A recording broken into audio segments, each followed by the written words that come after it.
தேனியில் தமிழக வெற்றிக் கழக நிர்வாகிகள் விசில்களை ஊதி பொதுமக்களுக்கு விசில்களை வழங்கி மகிழ்ந்தனர்.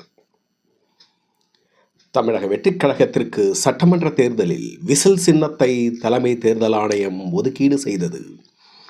வரக்கூடிய 2026 தமிழக சட்டமன்ற தேர்தலில் முதன்முறையாக தேர்தலில் போட்டியிடும் தமிழக வெற்றிக் கழகத்திற்கு விசில் சின்னம் ஒதுக்கீடு செய்ததை தமிழக வெற்றிக் கழகத்தின் நிர்வாகிகள் மற்றும் தொண்டர்கள் வரவேற்று கொண்டாடி வருகின்றனர். இதன் ஒரு பகுதியாக தேனி வடக்கு மாவட்ட தமிழக வெற்றிக் கழகத்தின் நிர்வாகிகள் தொண்டர்கள் பட்டாசு வெடித்து கொண்டாடி மகிழ்ந்தனர். தேனி வடக்கு மாவட்ட செயலாளர் பிரகாஷ் தலைமையில் தமிழக வெற்றிக் கழக நிர்வாகிகள் தொண்டர்கள் ஒன்று கூடி விசில்களை ஊதி பொதுமக்களுக்கு விசில்கள் மற்றும் இனிப்புகளை வழங்கியும் கொண்டாடி மகிழ்ந்தனர்.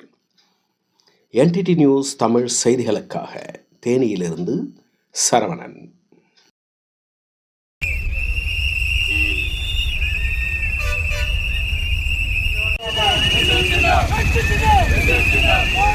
Visil